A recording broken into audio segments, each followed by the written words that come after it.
Hello everyone, and welcome to Let's Play Sins of a Solar Empire Rebellion with me, TheDragoclaw. I'm playing in the Forbidden Worlds DLC and the 1.51 mod. Oh, not mod, sorry, update for Sins of a Solar Empire Rebellion. And I'm going to do a Let's Play of it. I haven't played the game in a while, so now's as good a time as any. You'll have to forgive me if I'm a bit sniffly. I have a cold at the moment, or at least the beginnings of one. But I don't sound too bad at the moment, I hope. And so I thought I might as well get this done before I, suffer too much. But apart from my own well-being, I can wallow in my own self-pity for a while. I'm going to do the Let's Play of Sins of a Solar Empire Rebellion, but I'm going to do it in more tutorial fashion, because I know a lot of people are struggling to get started in the game, and previous LPs of mine have been for, well, not advanced players specifically, but for more people who play the game quite well, can play on normal and hard difficulty. But right now I'm going to do a nice game introducing everything about the game, showing you how to play. But there'll still be challenge. I'm still going to play on unfair difficulty, so there'll still be challenge for me. I may even lose. But yeah, it's just to help people who aren't so good with the game. So we're going to start off with... oh, I haven't even set up my player. Steam did change all my settings for some reason, so let's get back to my old crest, and that picture setting is fine. Let's go to a new game. So, the first thing about Sins of the Solar Empire Rebellion is you need to learn how to choose the right map to start off with. It sounds like a thing that wouldn't really affect anything too much, but trust me when I say it is. Because smaller maps, when you're against like two players, although it might seem like a good thing to start off with, it really isn't, because you don't have a lot of area to expand, and you've got no ally to benchmark how far everything is going, and the AI is just going to come straight for you because you're the only person it can attack.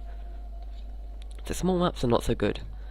Equally, large maps are not very good for learning either. I mean, you can have some huge maps with like literally huge maps with 99 planets, over 100. See, like vast. They're great fun for multiplayer because you can have a large game, lots of players and everything. And I might try and test out some of these maps at some point because I do like the sound of some of them. But anyway, yeah, don't do a large map because you're going to have so many people. You're not going to know what's happening. You've got so many other people to worry about, and it will go on for so long that near the end game, if the AI has like fortified everything and you don't know much about the game, you're not going to know how to get past their defences. So I really don't recommend large maps either. I recommend using medium maps. I like to play on these because they give a nice mix of challenge and the game doesn't go on for too long, because games can go on for hours and hours on end. And I'm not even kidding, I've had 10-hour games before on some of the larger maps up here. And that was before all these 145 maps were added. So yeah. I will say one thing though about large maps. If you want a large map like 8 players, but you also want a small enough map to not have the consequences I described earlier, Grindstone is fantastic for that. You basically get 14 or 8 players. You can divide them up however you want, but each player basically gets like 3 planets, and it's very similar to a smaller map. So if you really do want loads of players, Grindstone first. Okay, let's go back. So, on this one there are several maps to choose from. I'm going to play on Tempest, because it's a nice small map. I think I've played it before in like my very first LP. I do quite like this map. So let's just get into the game. There's only going to be 4 players. I had considered doing a 3v3 showing off all the factions, but there are many people who have already done that on YouTube, and I don't want the game to go on for too long. So first of all, I'm going to lock the teams, just because for starting off, it's always a good idea to play with locked teams, because then you don't have to worry about the diplomacy side, which can be finicky at times. You don't want your ally to turn on you just because you overlooked something, which is kind of fun later on and in multiplayer, but for the beginning, just lock teams. normal fleet sizes, you can go large. That basically increases the number of ships on the game. Doesn't add too much, it only just slows down my computer. So I'm going to stay with normal. It is conversely small, but that's just too small. Okay, pirates active. I recommend turning pirates off, because when you're learning the game, they're just taking away income from you, because later on, when you get more comfortable with pirates, you can defend, and they can actually be quite useful to help level up your capital ships, and as a nuisance to annoy the enemy. But apart from that, just leave them off for the first game.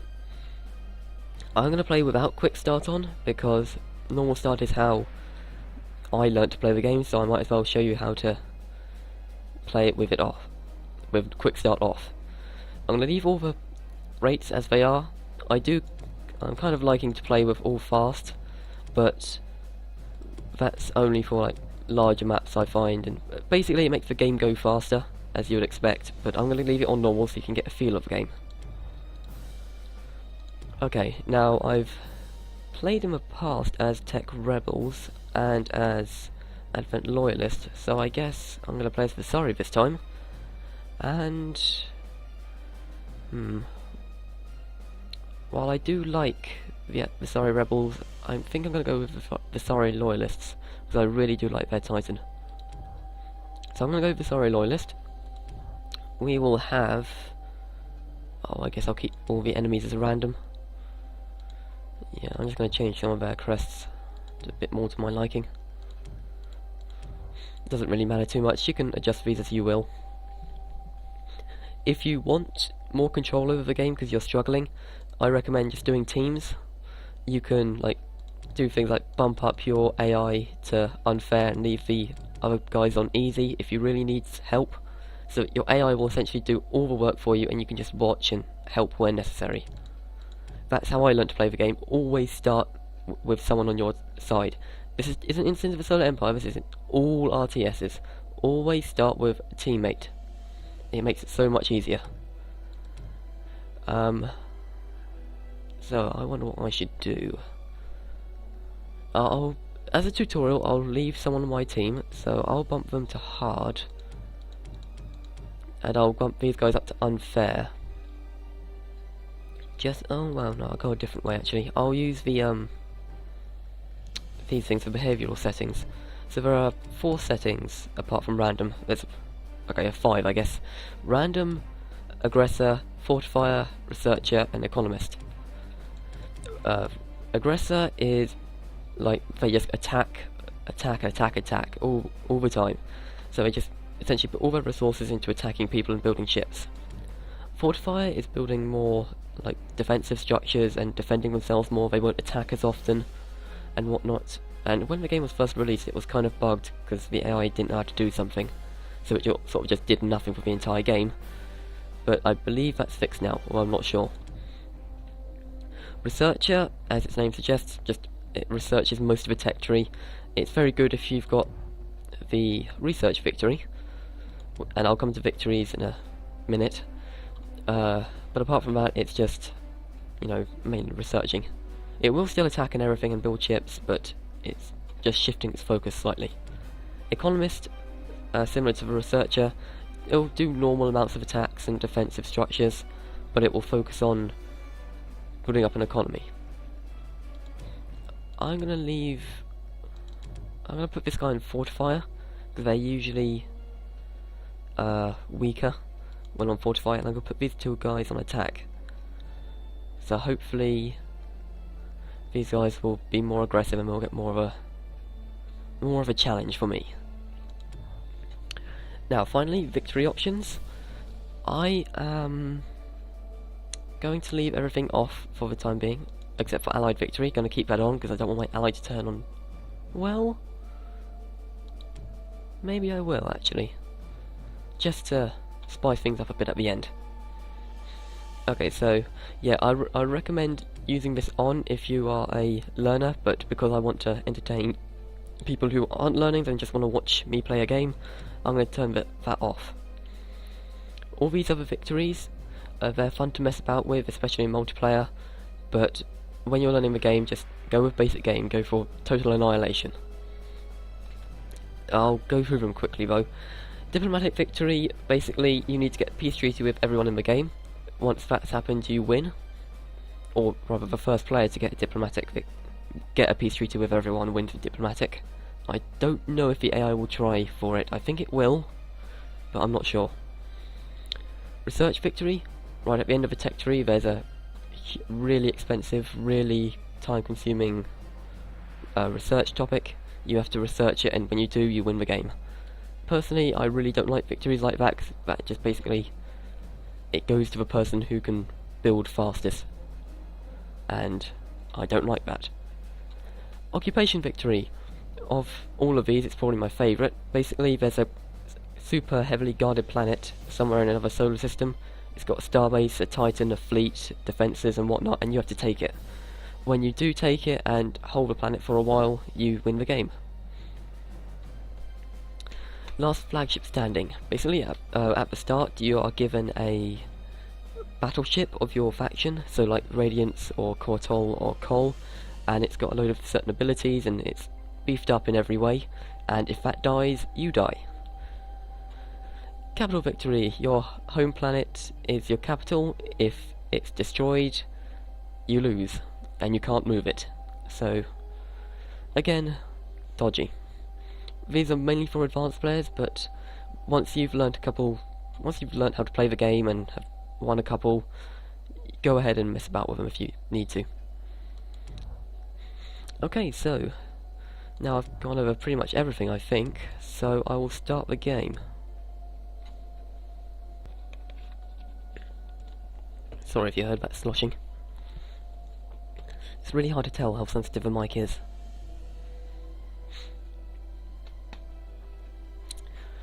Okay, so once the game is loaded, I'm going to pause the game, and I will go over a few things.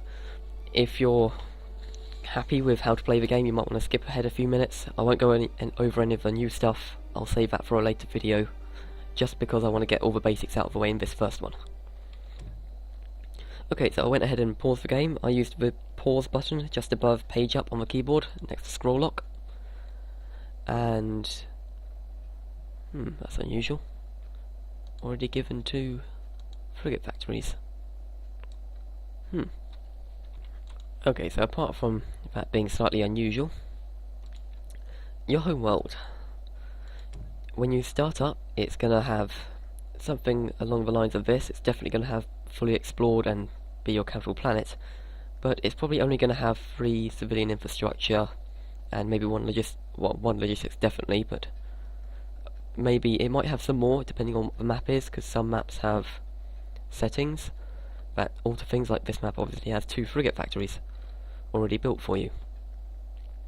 Okay, but in this map I'm going to go ahead and build civilian infrastructure, because that increases the amount of people on the planet, which means I can tax them more, which means I get more money. Then I'm going to go ahead and put some of these down. I have paused the game, so that won't update until I unpause it. And finally, I'm going to queue up some frigates. I'm going to queue up 3 of these guys, just so that I still have enough money for, you know, the extractors when I finally unpause the game. And then we're going to start thinking about research. In fact, I'm actually going to build a couple of scouts, because I completely forgot about them. I'll do that. Build 2 of those guys. Sell some metal. Upgrade that. Okay, unpause the game. Okay, so as you can see, all those structures are now being built, and the population is going to be upgraded soon.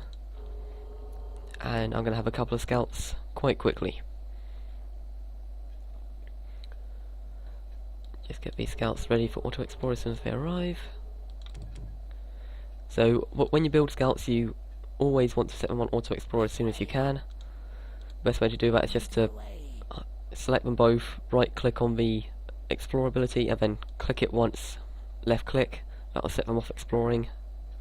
Then once they've explored once, they'll automatically explore after that.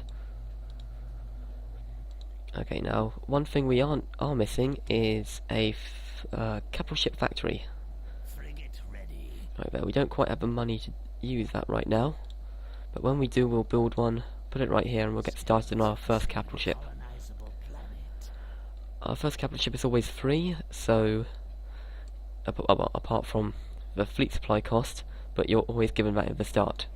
As long as you have one capital ship crew and 50 fleet supply, you should be good. Okay, so our allies on the opposite side. This could be a bit of a problem. This map is basically a sort of cross. There's a ring of worlds on the outside, a ring of worlds in the middle, and a few in between. You'll see what I mean when we explore it more. But there's basically going to be an enemy there and an enemy there.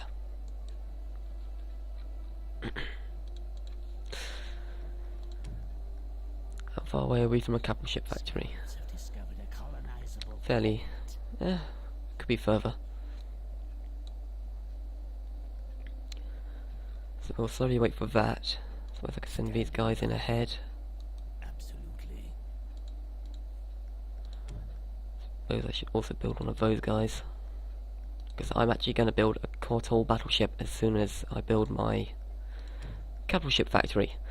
Now, the reason I build a Cortal is because, unlike all the other capital ships in the game, it is probably the most resilient there is. It's definitely the strongest, because its power surge, which regenerates its shield and increases its weapon firing rate, is very, very powerful.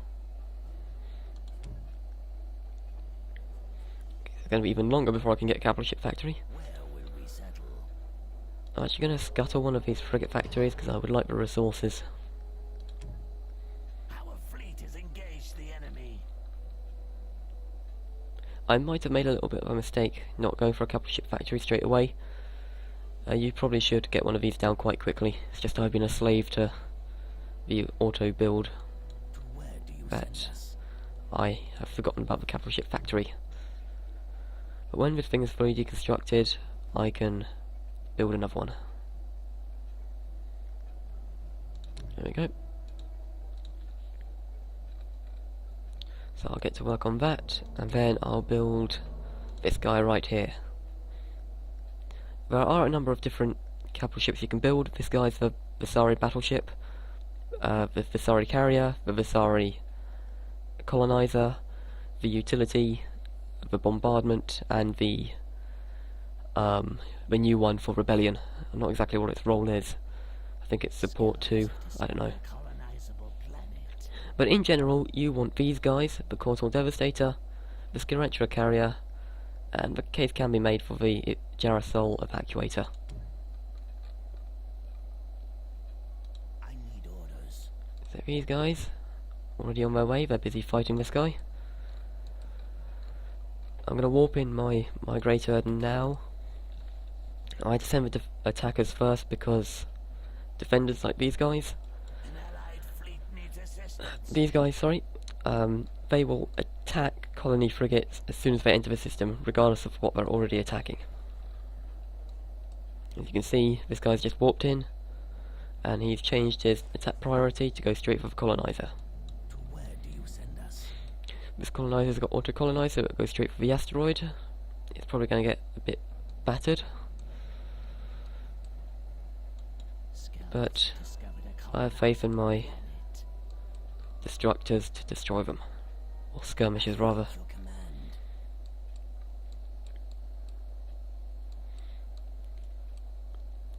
Okay, now they've got to be ready over here for this colonization, because when a planet is first colonized, it starts to lose tax income, so it got negative income until you upgrade its infrastructure.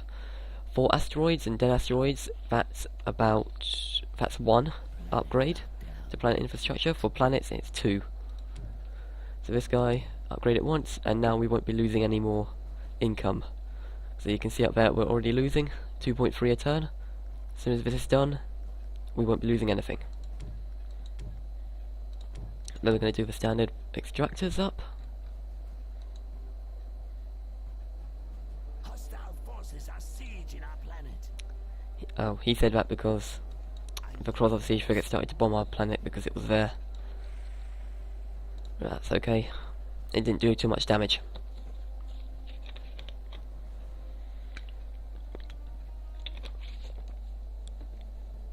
Okay, so we've colonised our first planet, got our first few skirmishes out, and a capital ship is on the way. Planet In fact, it's almost done now. finished. We shall rule again. Here we go. Valakitra. These Vasarian are silly names. But anyway, I'll end this episode here, and next time I'll talk more about capital ships and the game in general. So I'll see you guys next time.